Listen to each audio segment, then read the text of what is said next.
I'm Sierra Swartz. I'm the writer, director, actor, producer of Womanhood. And it's a short film about two very different, polar opposite teenage sisters who sort of navigate the emotional complexities of becoming women.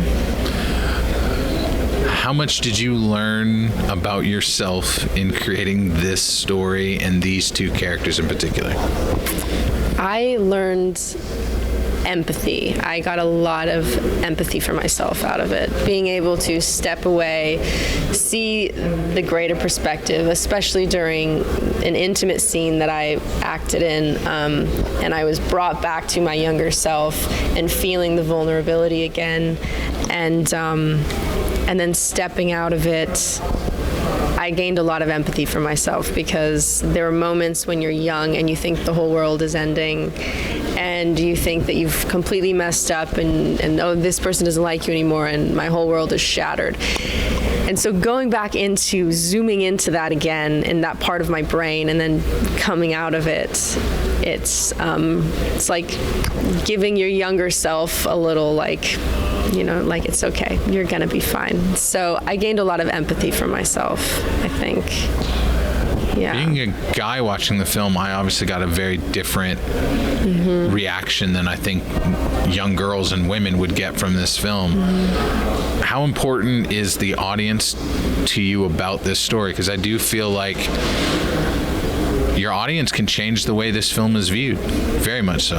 Yeah. Well, I mean, when I wrote it, I wasn't even writing it for other people. I wasn't thinking what other people would think about it. I was kind of just writing. It was cathartic. I was kind of writing it for myself. Just it was like a weird thing I was trying to figure out in my head about growing up in adolescence, and it was so complex, and I was trying to figure it out, which I won't be able to, and you can never figure out humans because we're crazy and bizarre. But it was interesting that women I found that watched it or read it that I would talk to, it opened up really vulnerable conversations about even relationships that they were having now and about going for someone, like why do we most of the time go for what we can't have? It's such a common thing. Oh, you want what you can't have in relationships, but why? And why we do that when we're younger and we do that when we're older? Why? It's like never ending with us humans.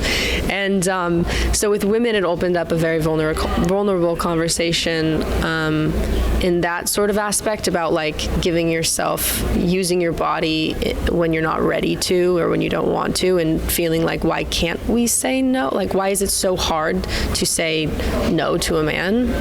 And be honest, it's very difficult sometimes. And then with men, I found a couple different guys talk to me, and it was a totally different perspective. I got quite a few times from friends that they didn't realize what a girl could be going through, especially when they were younger, when they were having sex or in an intimate setting. They didn't realize that even a girl has a smile on her face and is playful or whatever, she could be in her head really not ready and really nervous. And so with them, it was like, they thought it was really interesting. And they were like, it makes me feel like, oh my God, maybe when I was younger, there was like girls who really didn't want to have sex. And maybe I did pressure them and I didn't even realize I was pressuring them, because it's not like they said, no, stop, So I think it made men think a little bit more about female perspective. But also I had one guy who's the first person to read it. He said it reminded him of, he wasn't ready when he first had sex. He lied about being a virgin. And sorry, this is very like, I'm kind of using these terms. I hope that it's okay. Yeah. But he lied about being a virgin and he wasn't ready and he didn't tell the girl. So it's I think the common denominator is just when you're younger in your adolescence, you are so afraid to say what's actually going on because you're so embarrassed, and you feel very alone in all of your thoughts. You think that you're the only one going through something, and you think that the other person is not going to understand, and you want to be cool. Everyone wants to be cool, and it's really hard to have the strength to like speak your mind as a girl or a guy. Either way, it's very difficult to say, oh, by the way, this is my first time. Like for a guy to say that to a girl, as I've heard through this story, a couple guys have told me that that was really difficult to say, and that they didn't say that. So with my character who I play, who doesn't say she's a virgin, and also we can tell because we're very close on her face, and we can feel that she's not ready, but the guy doesn't know that, and it's not his fault because he doesn't know that. So. You mentioned that you gained empathy in doing this project. You had a cathartic experience in doing this. As far as a writer, director, and actress, how much did you grow from this experience on that level? Immensely. I think the first thing I got into out of that whole trifecta of the writer, director, actor, the first that I started doing was acting, and my favorite part of it was how empathetic you become, because every character, of course, you can't be like, oh, okay, I play the villain. You think, okay, why does this person act this way? And so where I gained the most human, like, amazing experience was actually working with the kids, directing the kids, because everyone told me don't work with kids and don't work with pets. Everyone, my producer was like, you're taking on a really big thing here, especially for your first film, working, because it was almost all kids.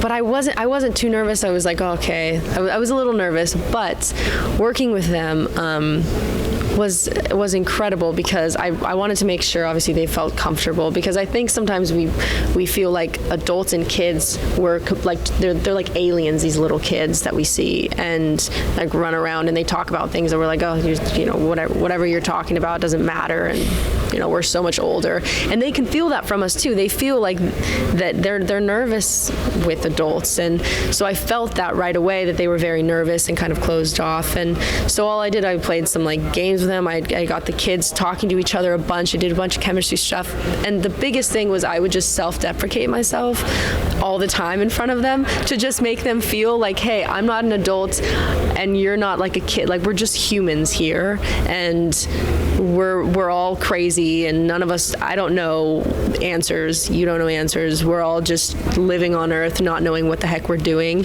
So I would be like, oh God, you know, yesterday was so hard. I don't know what I'm doing as a director. Jesus is, you know, and I would just be super, super honest with them. And in turn, they became so comfortable and opened up immensely to me and in front of the camera.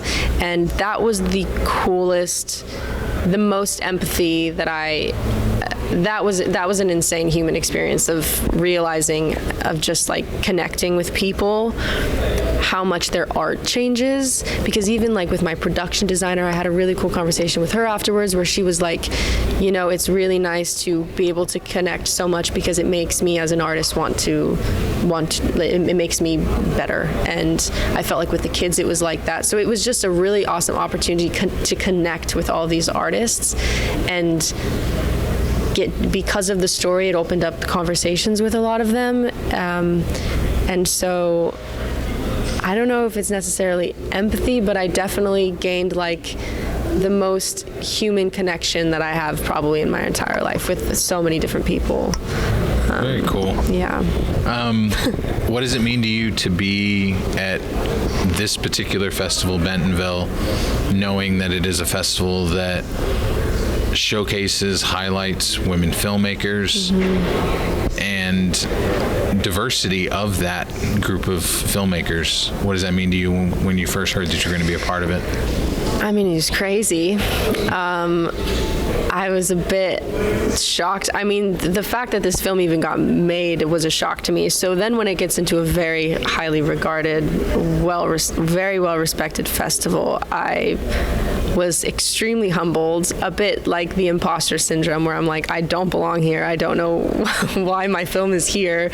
And it also made me think about, okay, is there like some massive, because when I was writing the film, I wasn't thinking, oh, there's a really deep message in here that people need to know. Nothing like that. I was just like, God, it is so weird being adolescence is so weird. Like, I just need to figure this out. And so to have, because it's at this festival, that says to me, okay, there is some message in here that people are responding to, because this festival is, I mean, every film here has a really important, like, worldly message. And so just kind of overwhelmingly humbled, and also a bit like, what the hell, you know? Like, it's just overwhelming, but really exciting. And I'm so excited to everyone I've met and their stories and the documentaries and everything. There's stories that people need to hear and that they don't all the time, that aren't very, I think now we live in a time where it's becoming more, thankfully, commercial, like more of these issues and global issues. And but to be a part of a festival that showcases movies and films like that is, I don't even know the word for it. I feel like I don't belong here, but I'm excited to be here. You definitely belong here. Well, thank you. I'd love to know, we sort of talked about this off camera, but I know you may not want to be able to share all of it right now, but as far as this story and any future incarnations of it, or from these characters, are you looking to tell a bigger story and turn this into something even bigger?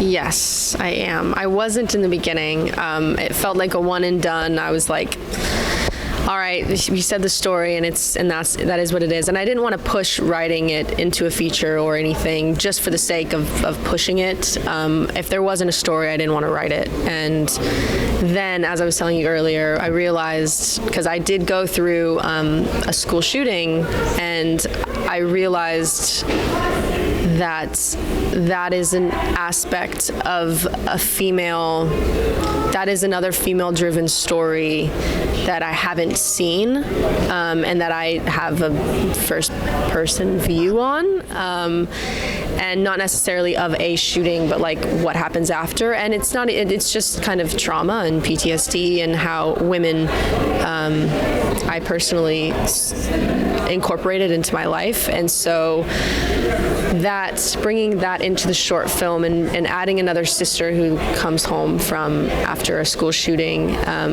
within all the world that's already been created, with the very dramatic daughter, and then the tomboy other sister, and then the struggling single mom who, in my own life after the shooting, she was like still working many jobs, but also really trying to be there for me, but then I just wanted to be left alone. So it was like this conflicting, which it normally is when you're growing up. It's very conflicting, with parents wanting to be there and kids wanting nothing to do with your parents. So it created this whole, it's a new story, but it's the same world and the same characters, but it's the same chaos, a bit more chaos, and more focus on the mom, which I think she deserved a bit more of a spotlight on her, because that's also an aspect of womanhood, is being a single mom, which a lot of moms in the world are single and have kids and struggle through that. So I think there's more of a story to tell, which I'm working on. I'm working on the series right now. So titles are always important. How long did you have this title? And knowing now what you're going to do with this stories and these stories, how important is that title now? Womanhood. Yeah. It's funny, because when I first started writing it, it was called Womanhood. There was just nothing else in my head. I was just like thinking, I didn't even know what the story was yet. It was just about being young and how it's so weird and complex, and being different girls and whatever. And so the title was just, okay, it's just womanhood. It's just being a woman. And then as we started continuing to work on it, I was like, oh, it's too generic. Like there's a boyhood, there's a parenthood. Like I got to change. It's too generic. But I would try to come up with these creative titles, and I was like, no, it's just being a girl. That's what it is. It's nothing more than it's just being a woman. And so it stuck. And then when I started writing the series, I told my manager, I was like, yeah, I'm going to change the title. It's too generic. It's got to be something more creative than that. It's too generic. And he was like, but that's exactly what you're writing about, though, is like womanhood. And so far I've kept it because I don't know what the heck else to call it, because it is what it is. It's just about a bunch of different girls being or becoming women. So at the moment it's sticking because it makes sense, I think. I think it's perfect. Oh, thank you so much. I was waiting for do you think, change it? Yeah, do you have any ideas? No, I love it, and thank you for taking the chance to do this film. I know it must have been difficult to dive into this matter and this subject, and thank you for bringing it to the festival. We're really happy to have you here. Thanks for having me. I'm so grateful to be here. It's insane.